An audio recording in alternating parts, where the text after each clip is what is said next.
greatest evil? Saving your life? Giving you refuge?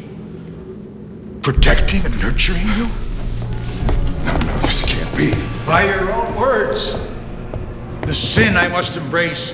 The evil that I have brought into the world. It's me!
Hi, this is Olivier van der Kruif from Dutch death metal band Bloodphemy, and you're listening to The Bloodshed with the Vampire on Metal Messiah Radio International. Oliver, thank you very much for taking time out for this interview, and welcome to the Metal Bloodshed with the Vampire on Metal Messiah Radio International. Well, thank you very much for having me. It's an honor. You're very welcome. Oliver, from early ages, you already was part of bands like melodic death thrash metal band Judgment Day. Yeah. Out of Helderland from the years 2000 to 2005. Then you joined Departure, a thrash metal band out of Zwolle from 2006 to Yeah. 2011. For us to get to know you much better, Olivier, how come you started to sing metal? How you spent your early 20s as a vocalist from these bands, Judgment Day and Departure? How was those years with this band, please? Well, it was really cool. Actually, in the town I grew up in, and actually started out just like I think everyone is just singing along with tunes. And me and my buddies were very into the death metal and black metal and heavy metal, and we started to sing. And at some point, I got asked by Paul, who is also the drummer of Ginpat, and nowadays he asked me if I wanted to audition for Judgment Day because they were looking for a vocalist. And yeah, before I knew it, I was in the band and we were doing cool stuff. You grew up in Amersfoort as well? No, I'm actually from a town called Wagen in the Netherlands. Okay. In 2011, you became the vocalist of Grindpad, a death thrash metal band from Utrecht, where you Yes. got released 2 albums, Poser Killer in 2013, and 4 years later, a Sharkbite in 2017, independently. Was you involved in the band before leaving Departure? And did you become a Grindpad member? And tell us, were you involved in the last album the band released, Sharkbite? Yes, so after Departure sort of died out, and I was actually without a band for a couple of years, and then I heard that the guys from Ginpat were looking for a new vocalist because they were changing course from a death metal band to a pure thrash band, and I was looking to do something more energetic and aggressive, and yeah, it was a really good fit. And then within, as fast as we released the EP Poser Killer, just to get something out there and show the world that Ginpat was very much alive, and then we started working on the Sharkbite EP, which took a little bit longer than we wanted to because it took us a while to find a good drummer. And then once that all was sorted, we released the Sharkbite EP also as a I think a message to the world. It's like, yeah, Ginpat is back. We're still alive. We're still kicking. And yeah, that was it. One more question before we go over to Bloodphemy. Are you guys busy working on a new full album for Grindpad? Yes, we are. It's in the final stages of production, but it will be probably a while before it gets released. But yeah, let's talk about that in depth some other time. When you talk about the Netherlands metal scene, you must remember that is on the Dutch soil where these great bands were given birth. Bands like Pestilence, ASPHYX, SINISTER, GOREFEST and GOD DETHRONED. Band that honor the style with their strong and brutal works. But in the meantime, we must welcome in the circle of brutality, Bloodphemy, a quintet from Amersfoort, the Netherlands. After 19 years since the band has been formed, just released their second full-length album. The band original members were Wicliff Wolda on bass, with Winfred Koster on guitars, Edwin Nederkoorn on drums, Mathieu van Hamersveld on vocals. Bloodphemy, influenced by Morbid Angel, Sadistic Intent and Obituary's Kruif. The first rise of this death metal unit was in year 2000 and was intense but short. After 2 years of crushing stages in their live shows and releasing their first album, Section 8, Bloodphemy came to a full stop, but only to come back stronger and heavier than ever 13 years later. This question is more for Edwin or Winfred, but since you're here, we are talking and having a great time together here. I'd like for you to answer it if you so wish. Why has the band broke up in 2002, right after the release of Section 8 demo, and why they reform the band back 13 years later? Well, it's an excellent question. I wasn't there when all that stuff went down, so I don't really know what happened back in the day, and that this is something that the core of the band, Edwin and Winfred, they decided a couple of years ago. It's like, yeah, we want to resurrect Bloodphemy and do it right, and really go out there, do the right thing, and play the music we want to, and that's sort of what we set out to do. And after I joined the band, they had released a previous EP, Blood Will Tell, and then just before the release of the album Bloodline, that's when I joined. And this, I think, what at the moment it's what's cool about Bloodphemy, it's a very hard-working band. It's very much, it's always in motion. There's always stuff happening, and it's great to be part of that. Bloodphemy was revived in 2015 with the lineup as follow: Wicliff Wolda on bass, Winfred Koster on guitar, Edwin Nederkoorn on drums, Arnold Oude Middendorp, ex-Alter, ex-Devious on vocals, Rutger van Noordenburg, Bleeding Gods on second guitar. Bloodphemy started writing songs for the new album, which led to two-album record deal with the Greek Sleazy Rider Records in 2016. Their EP, Blood Will Tell, was released, which pulled the band back in the genre. How was the EP, Blood Will Tell, accepted by the fans and critics? And why did the guys added a Section 8 song to the EP? Well, obviously, this is from before I joined the band, but general reception was very good from the EP, and I think Bloodphemy has a certain groove into the death metal that really stood out among some of the other bands. I think the playing with faster and slower material with a groove in the same songs, and it's almost every now and then it's almost catchy, and that really stood out and was very well received. A lot of people really liked the EP. And essentially it means madness in two people. It's a very rare condition in which one person of the two has a recognized psychotic illness and the other person is, if you like, infected by it.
Olivier, on March 30th, Bloodphemy released their second album via the same record, Sleazy Rider Records, their first full-length album called Bloodline. Following on from their Blood Will Tell EP in 2016, Dutch death metalers Bloodphemy unleashed their debut album. From the opener Void and songs like Blood Will Tell, Annihilation, Infinity. Since Arnold Oude Middendorp left the band in 2016 after the release of the EP Blood Will Tell, who did the vocals on Bloodline? That was a friend of the band called Dirk, and he did an amazing job on the vocals. And it was actually on pretty short notice that Dirk stepped in right before I joined Bloodphemy, and they needed somebody to lay down the vocal tracks for the album. And Dirk did an amazing job. He has a style of singing that really went well with the material, and yeah, I think that was really cool. Okay, the band's second and last work with the Greek Sleazy Rider Records. Was the band satisfied with the deal received from those two albums? Yes, absolutely. I think Sleazy Rider did some very cool stuff for us. And yeah, we had a great working relationship with them. And they're just all in all good guys. But there was no offer for the third album given to the band? Well, for our latest album, we decided to look around a bit more and just find a label that would fit as well. And we came in contact with Black Lion Records, and they were already looking at us. Don't reveal too much yet. Since the band have risen from the grave, Bloodphemy had played shows in Holland, Germany, Luxembourg, Czech Republic, and Austria, and shared stages with Severe Tortured, Vader, Entombed, Cryptosea, and many more. How was all these shows, tours gone at these different countries and have shared stages with all these great bands? I have to say it's an amazing experience, and we've enjoyed it so much playing everywhere and getting the reception on all those occasions and abroad across Europe. And it was a lot of fun. It was really cool, and when you see those people, everywhere from Czech Republic to Austria to also back home here in the Netherlands, of course, and when you see the people reacting to the music, it's amazing. It's a great experience. So yeah, it's really cool.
Between Dave and I have no thoughts at all. In that sense, it's been totally painless, which is not something which is very desirable, really. It's precisely like death.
after the release of Bloodline album, you, Oliver, van the Kruif, ex-Judgment Day Grindpad, joined Bloodphemy to replace Arnold on vocals, but at the same time, Rutger left Bloodphemy to focus on the thrash death metal band out of Utrecht, Bleeding Gods. And by the way, they just released their last album, Dodecathlon, via Nuclear Blast Records, while Michel Allerliefsten, ex-Sinister Neo Caesar, joined Bloodphemy to replace Rutger on second guitar.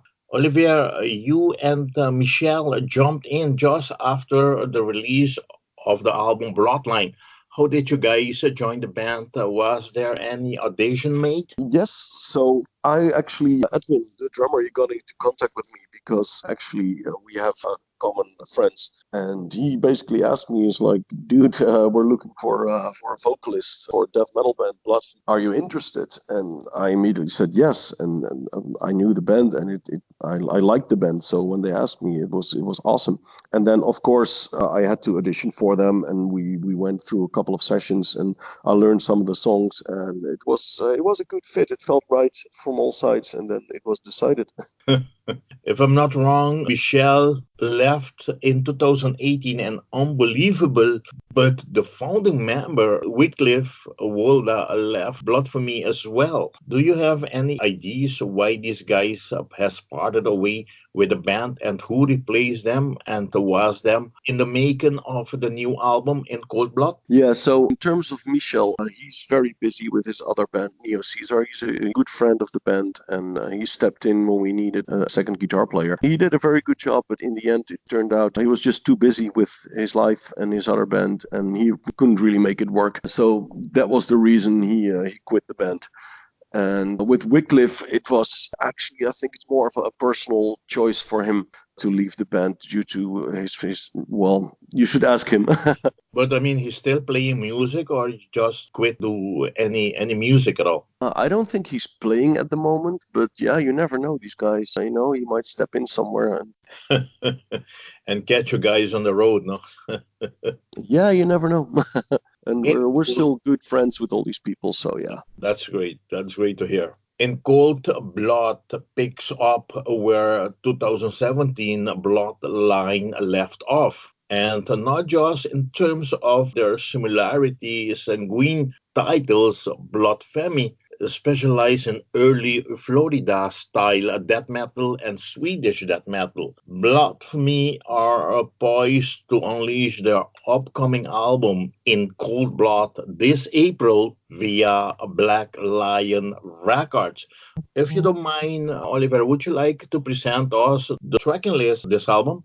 Yeah, so we open with an intro to set the mood, basically, which is Bloodphemy has always been, our lyrical themes a lot of times are around psychotic illnesses and stuff like that. So we chose the intro, Psychotic Breakdown, and then I think it's basically just to set the mood, to get into the mood of some brutal death metal. And then we open with Spree Killing, which is a nice and fast song, and we thought it was a great opener for the album because it's speedy, it's very intense, just to really get you going. Then we have Bloodline, which is a very more open song. We then have a Barbarous Murder, followed by a Mental Atrophy. And then we have SPE, which for us was really cool to do because it's almost like an industrial vibe going on in that song. And an experiment that worked out really well. Followed by Out of the Box, Chamber of Horrors, Worship Me. And we end with the excellent L'Uomo Delinquente. In Cold Blood is the third attack from Dutch death metal unit Bloodphemy since their resurrection in 2015 with great title track Spree Killing, A Barbarous Murder, SPE, Out of the Box, Worship Me, with the powerful combination of Florida's and Swedish death metal with a modern touch has already left a bloody trail across Europe. This is your first album as a vocalist, Oliver, with the band, and the bass player, Robin Sweep. Did that change something to the album creating process when you compare it with creating your previous album, Bloodline? Well, of course, having different people in the band always means that things move a little bit differently, but the creative force behind the album is definitely Winfred and Edwin, and they are sort of the creative force in the band, and so I don't think it changed that much. Of course, me and Robin, we have our personal touches that we put into the music too, and in the end, the whole production of the album was a team effort, and even though the creative force comes mainly from Edwin and Winfred, it all came together, and I think that was a really cool process. Two guests on the new album was Bloodphemy former guitarist Rutger van Noordenburg and Michiel Alders-Liefsten, together with neo-Caesar guitarist Bart van Waldenberg. What can you tell us about this collaboration? Well, actually, we like to have some outside influences, and we're all very good friends. And obviously, Rutger, having played for Bloodphemy for quite some time, he's a very amazing guitar player with a very melodic style. And yeah, we thought it was really cool to have him lay down a solo for the album. And also the same from Bart, is a guitarist whom we know and very much have respected always. It was really cool for us that he would do solo too, and the same goes for Michiel.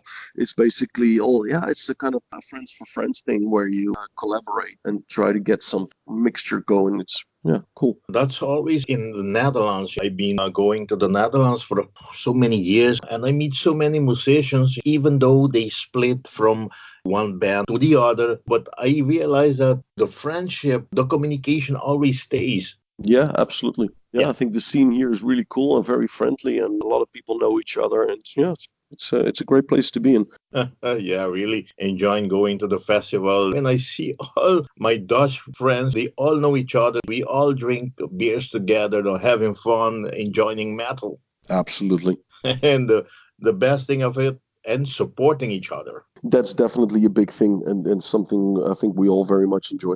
Just as the previous album, Bloodline, the mix and master of the new album In Cold Blood was done by Jörg Uken at the Sound Lodge Studio in Germany. The band returned to Sound Lodge Studio. How was your work done with Jörg Uken, and what has he done differently this time? Well, Jörg is an amazing producer. He's done so much for metal in general. If you look at the releases that he has produced, it's amazing. A guy with such great heritage. So we were very happy to work with him again. And he's an amazing producer. He can really bring out the sound of the band and produce it in a way that is both brutal and still very clear and defined. So I think that's a great skill that he has. And we were extremely happy with our previous album, how that turned out, Bloodline. So for us, there was no discussion of we want to go back and work with him again. And you guys are very satisfied, very happy. The album hasn't really been official out yet, but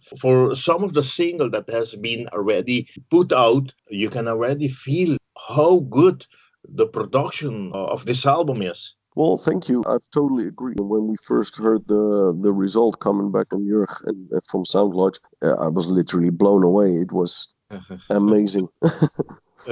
Okay, the band just released the lyric video for the track number 7, Out of the Box, last Tuesday, April 2nd. What can you tell us about this video and this song? And are there more videos to be released? Yeah, we wanted to put something out there for people to enjoy. Also, the theme of the song is pretty dark. It's about somebody as in sort of a psycho experiment being locked up inside a box and basically not able to see anything, experience sort of a sensory deprivation, which is it's quite a scary thing. Yeah, we thought it was cool to do a lyric video for that, and we worked with Black Lion Records in producing that, and also to put something out there to raise interest for the album. We will be doing some more stuff, but it's something I cannot really comment on right now. Okay, we will be waiting. No problem. Cool.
cryptnamed cover artwork created by Barul Mata of Abomination Imagery. What is this cover artwork stand for? And is this the band's first ever job done with Barul Mata? Yes, it's our first time working with him. I really liked his style, so we thought it would fit the music very well.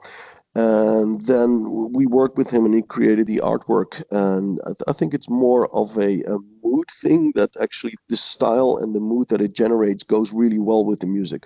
Oliver, before we go further, I want to ask you, I mean, I've seen a picture where all you guys are together there, gathering in the woods next to a big hole where you was putting all these deaths. You was buried them. What is this all about? Well, it's exactly what you just said. It's a scene almost could be ripped out of a horror movie, I think. And it's also, again, something that in sort of the atmosphere fits the music really well. And that was something we just wanted to create. So weird, so insane. Yeah, it kind of is. And I think that fits the music really well. And yeah. It's good because it reflects and it's make the people see already what they can expect from the album or from lyrics.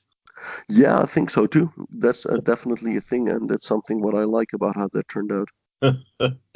Okay, on December 1st, 2018, Bloodphemy organized its own fest called Bloodfest for the first time in Apeldoorn, Gigant, the Netherlands. How did you came up with this great idea, and which bands was there, and how did it went, and will there be a part 2?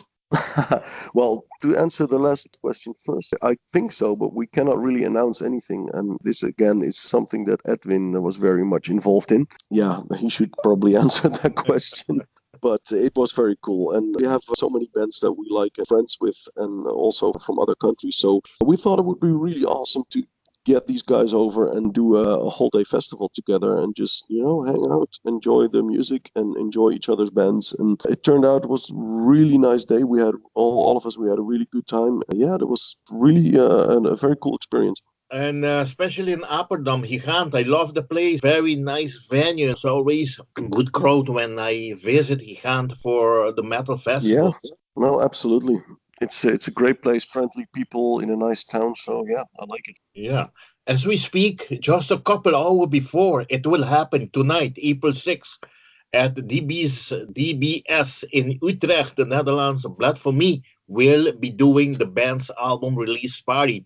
Tonight we're playing our album release show, which is something we're looking forward to enormously because we finally get to release all of our hard work and share that and release that with everyone. So it's something definitely we're looking forward to.